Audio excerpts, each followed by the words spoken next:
Buenas tardes, compañeros, compañeras. Para mí un placer muy grande estar acá en Uruguay, en Montevideo, más invitada por un sindicato como FANCAP y repensando un montón de cosas, ¿no? Nosotros que tenemos una realidad como trabajadores y trabajadoras muy difícil porque tenemos 5 centrales en este momento, lo cual es en vista a los acontecimientos que viven acá estos días, también merece reflexión porque desde mi punto de vista esto debilita, ¿no? Y me parece muy importante el planteo del foro y el rol de los trabajadores en esta cuestión de defensa de las empresas públicas. Las realidades se vuelven cada vez más complejas y por eso las contradicciones que creo que lamentablemente por un periodo van a aumentar, nos van a exigir mucho más ciertas definiciones y cierto accionar que me parece que viene complejo para todos los latinoamericanos, ¿no? Yo traje aquella bandera porque lo que quiero hacer es un breve relato en base a nuestra experiencia en torno a la defensa de la soberanía energética que Argentina no tiene en este momento y relatar algunos acontecimientos, sobre todo del último periodo, o sea, a partir de la parcial privatización de YPF, y que espero que contribuya a esto del intercambio de las experiencias que se debería hacer y mucho más porque es la única manera de ayudarnos, ¿no? Entre nosotros. Esa bandera es producto de una serie de acontecimientos que pasaron en nuestro país. O sea, YPF era una empresa emblemática históricamente, pero en la cual, cuando en su momento de auge, digamos, mientras se extraía petróleo, se quemaba el gas. Y toda la gente que vive en el sur, en Argentina, recuerda eso. Y cuando se quemaba el gas, porque no era el objeto del capital en ese momento, ni era el interés, se estaba quemando un recurso que iban a necesitar los hijos y los nietos nuestros. Hoy en día, cuento esto porque hoy en día en Bahía Blanca recibimos el gas en los buques metaneros, el gas que falta en la Argentina, en operaciones que son, además de muy costosas, muy riesgosas. Entonces, nosotros, además de defender desde el punto de vista de la soberanía, de lo estratégico, de las cuestiones que acá los compañeros hablaron, me parece que tenemos también la obligación de, cuando estamos hablando de materia energética y por ser esto una cuestión estratégica y vital para las poblaciones, pensar también con respecto al futuro, ¿no? Y a los hijos y a los nietos. Nosotros veníamos reclamando que YPF queríamos que volviera a ser 100% nacional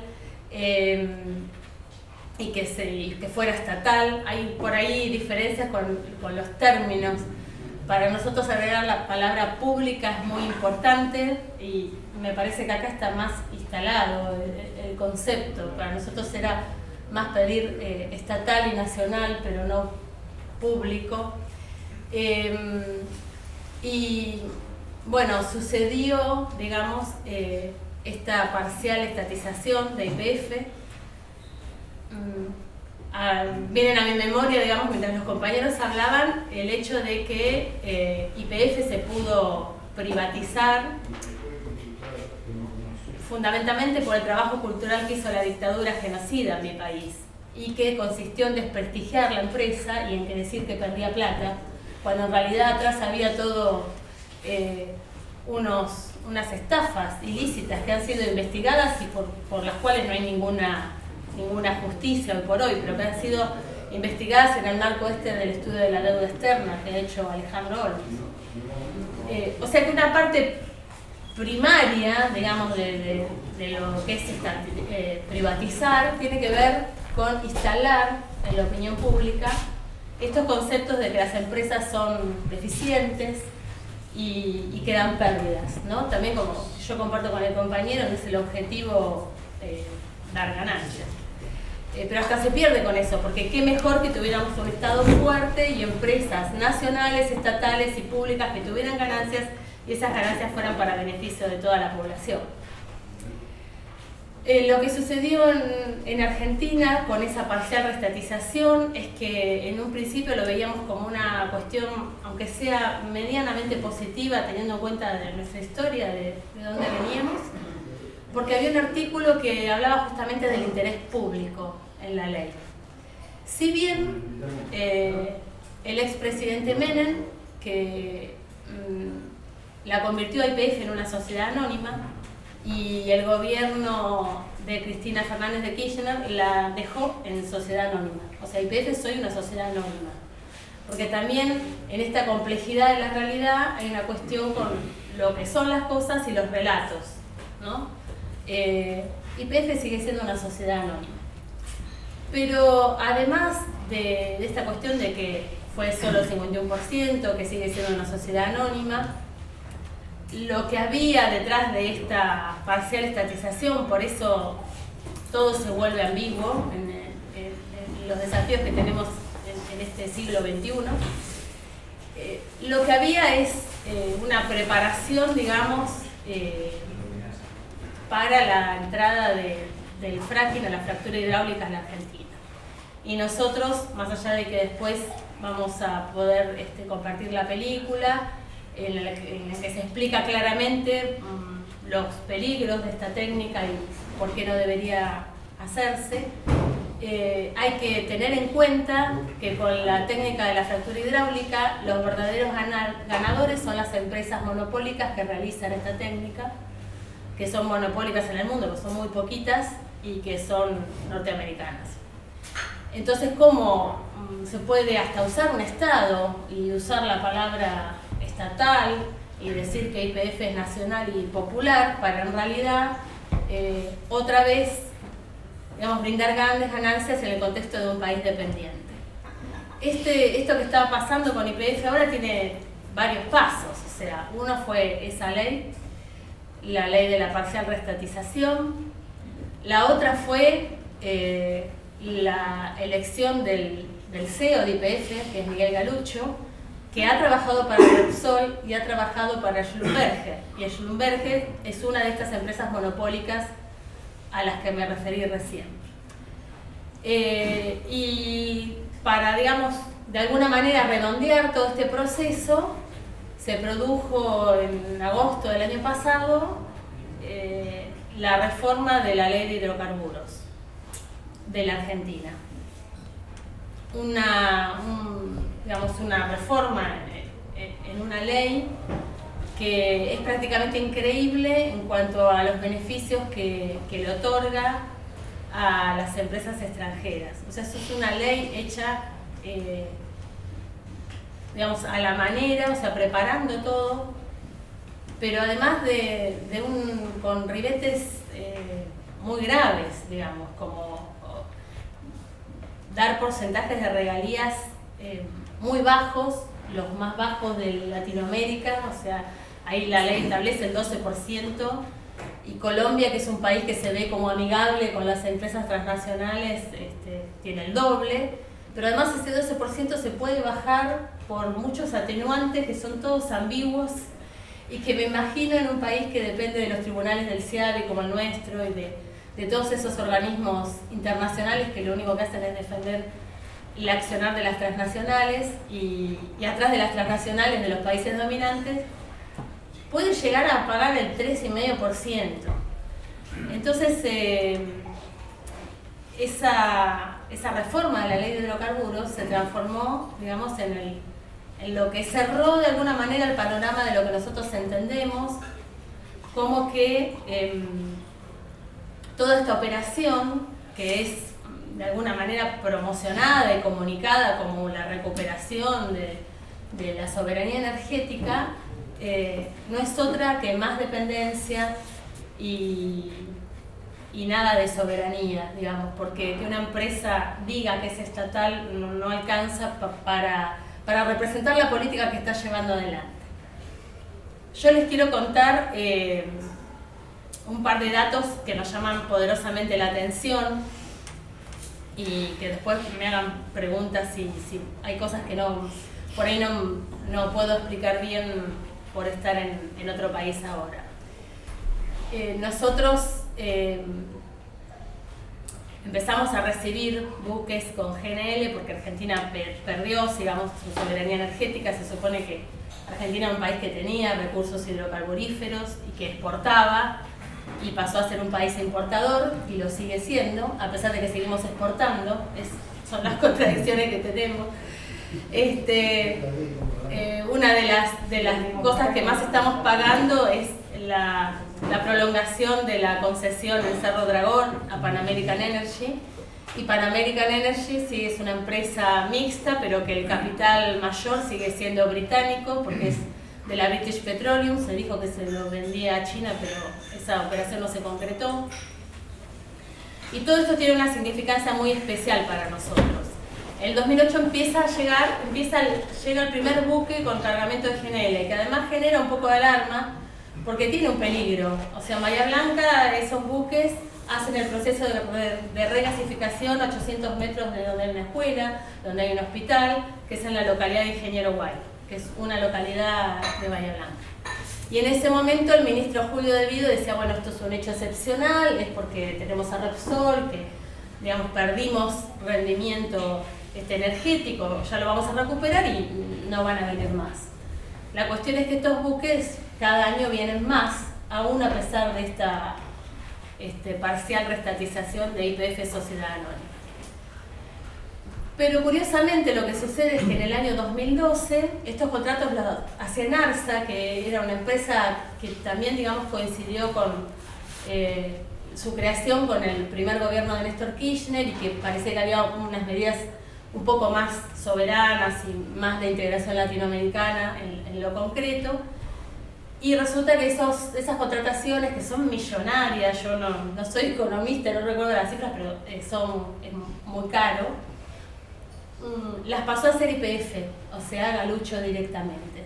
A partir del 2012 empiezan a llegar, curiosamente, muchísimos barcos de la British Petroleum, que son el British Rue, el British Sapphire. Nosotros cada vez que llega a Bahía Blanca denunciamos que está pasando esto. Acá después se los puedo pasar si quieren, tengo un gráfico que dice todos los cargamentos que han llegado y cómo a través de los años esto se va incrementando, a pesar de la restatización de YPF. Y nosotros como argentinos tenemos la cuestión Malvinas. O sea, esto no solo tiene que ver con una cuestión de un conflicto territorial que es de los más importantes del mundo, y un conflicto que afecta a toda América Latina, porque ahí tenemos una base militar que es un peligro. Además hay un problema económico, porque ahí están explotando petróleo en Malvinas, empresas que están ligadas a la British Petroleum, sino que afecta el sentimiento de todos los muertos que tenemos, y sobre todo en Bahía Blanca, que han peleado en la guerra de Malvinas. Entonces es una cosa casi inentendible que por un lado se reivindique que se está pidiendo la soberanía en los foros internacionales y se saque homenaje y billete homenaje, y a la vez el mismo Estado está favoreciendo intereses británicos, tanto en la cuestión de Cerro Dragón como en la cuestión de estos cargamentos de GNL. La última cuestión, como para comentarles, que es algo que viene pasando, pero que también pasa de la mano de... Yo hago hincapié en Galucho también porque me hicieron acordar cuando hablaban de la clase gerencial, ¿no? Y a qué representa, a quién representa esa clase, ¿no? ¿Para quién está trabajando, en definitiva? Y es que nosotros, desde esa restatización, hemos sufrido un aumento extraordinario en el precio de las naftas. El precio del barril de petróleo a nivel mundial es aproximadamente $45. El precio de costo en la Argentina de extracción es $14. pero el precio que el gobierno aseguró, no para YPF, sino para todas las transnacionales que están en Argentina, es $77. Por lo que nosotros estamos pagando las naftas a un precio, antes veníamos a Uruguay y acá costaba el doble, ahora venimos a Uruguay y cuesta más o menos igual. Esto en el transcurso de pocos años. Y ahí hay otra reflexión con respecto a YPF, que podría actuar porque tiene la mayoría de la venta de combustible en la Argentina en este momento, porque sí lo que ha hecho es incrementar la producción. Debería actuar como un moderador en los precios y moderador de las ganancias de las transnacionales. Está actuando, asegurando esas ganancias. O sea que bajo la palabra estatal y bajo la palabra de la recuperación, sucedió todo lo contrario, hoy por hoy. Por eso me parece que lo principal es la cuestión de que cuando yo estoy hablando de algo estatal, de algo nacional y de algo público, tengo que tener claro que es algo de todos y para todos.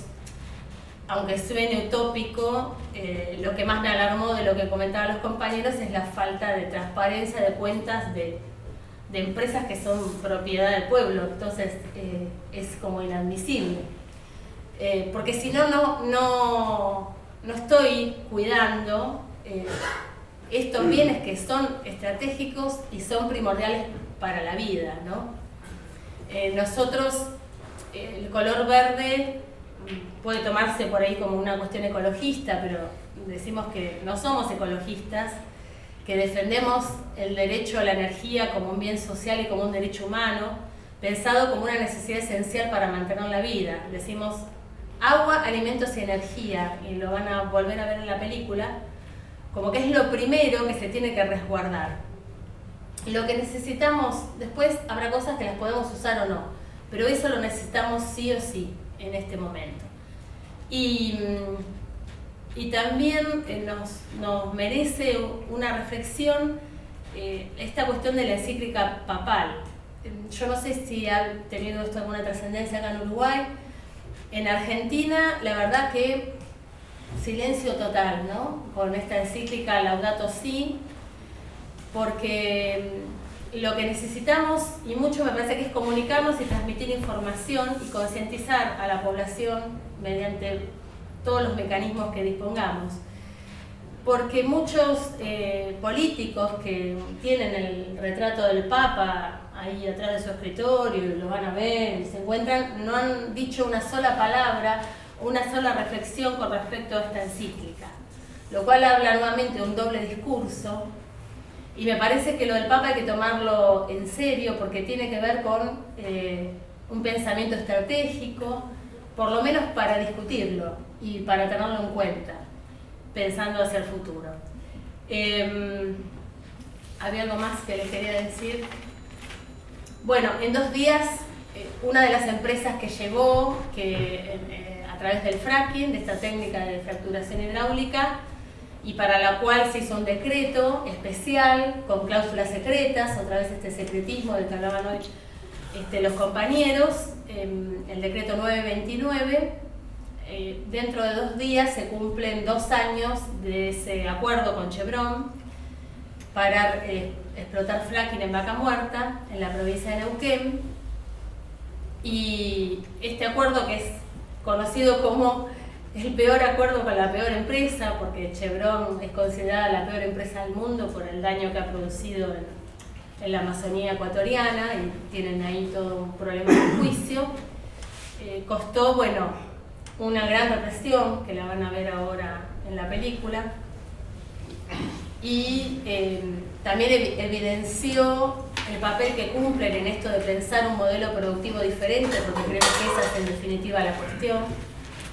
Yo creo desde el Estado, desde lo público, desde lo nacional, pero pensar un modelo productivo, porque Latinoamérica tiene una oportunidad que ahora se nos está dificultando muchísimo más que hace 10 años. Esto también, para ver la realidad como es.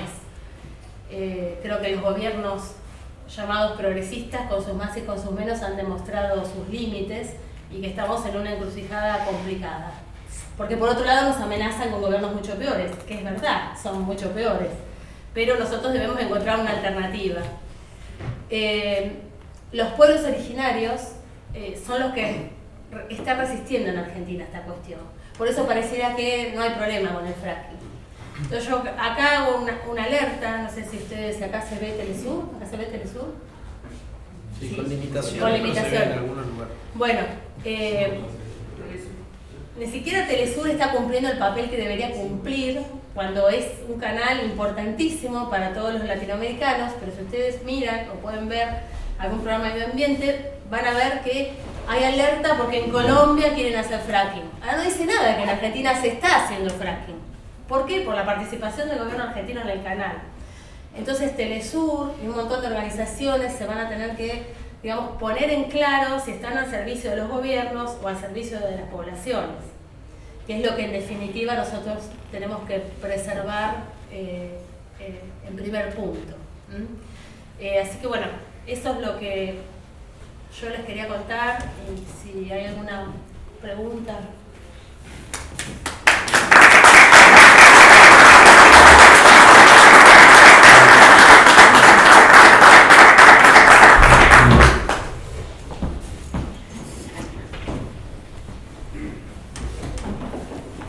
Pregunta, Mónica. No es una pregunta, es simplemente porque lo que dijiste, Laura, de la papá, que la ley me pareció muy buena y no me extraña para nada que los políticos, más los argentinos que son más seguidores de todo el tema de la iglesia, entonces sin embargo ahora llevan múltiples foros, se callaron, no dijeron nada, no interpretaron nada. Eso mismo, con otras palabras, en otro momento lo dijo Fidel Castro, cuando hablaba de que nosotros con este modelo de desarrollo productivo y de desarrollo y de crecimiento ilimitado estábamos yendo a la debacle total, estamos llevando a esta civilización a la pérdida total de lo que llamamos recursos naturales, que no estamos dando capacidad a la naturaleza a reproducirse para poder seguir teniendo agua potable, aire limpio, a generar condiciones para la vida. Y que seguíamos adelante a pesar de todo porque el capital estaba marcando el destino de esto, de cada vez conseguir más ganancias, acumular más ganancias, y los países y todas las civilizaciones estamos atrás del consumismo desenfrenado, del desarrollo desenfrenado. Y bueno, si seguimos así, por más que revisemos por qué pierdan CAP o qué gerente tiene que sacarse o qué cuestiones tienen que hacerse distintos, si seguimos con este modelo de desarrollo productivo desenfrenado, saquilla de acumulación de riqueza para capital, nos vamos al carajo. Y esto es una cosa que nosotros tenemos que saber sacar la cabeza para afuera, porque les digo, el compañero Joaquín me pareció muy bueno el trabajo que están haciendo y saber un poco qué pasa con el número de ANCAP, pero a mí me suena todo esto que nos metieron todo el tema de ANCAP y de la pérdida de ANCAP para seguir desprestigiando el Estado, pero además para tapar otras cosas que hay atrás. Digo, porque ¿a qué quieren tapar con esto? ¿Qué está pasando con el agua potable? Que cada vez tenemos menos agua potable en este país, que por este modelo de desarrollo estamos dejando que se tiren toneladas de agrotóxicos en nuestro país, que está también en vista la posibilidad de sacar petróleo a cualquier precio y de cualquier manera acá en nuestro país. Entonces digo, todo esto de las pérdidas, nosotros tratar de salir a decir que acá hay cosas, acá todo cerrado atrás, pero atrás hay un manejo inescrupuloso de la cabeza de los ciudadanos del Uruguay. Y yo digo, tendríamos que tratar esta conversación con todos los datos que está dando Laura, creo que sirve muchísimo. También tenemos que tener en cuenta los datos económicos, porque vivimos en un sistema capitalista y tenemos que ver ese tema, ¿no? Pero ¿a dónde vamos con este modelo de desarrollo? Y me parece que todo esto de acá es una cortina de humo inmoral por parte de los políticos, pero es una cortina de humo, algo peor todavía. ¿Qué está pasando? Gracias. Una pregunta, varias preguntas. Una es, ¿cuántas plantas regasificadoras hay en Argentina? En particular en Buenos Aires. Yo pasé por una. Me vino bien tu pregunta porque dijiste, hay algo que olvidé y que quería decir. Cuando se hace la reforma de esta ley de hidrocarburos, se ponen de acuerdo las provincias productoras, digamos, de petróleo y de gas.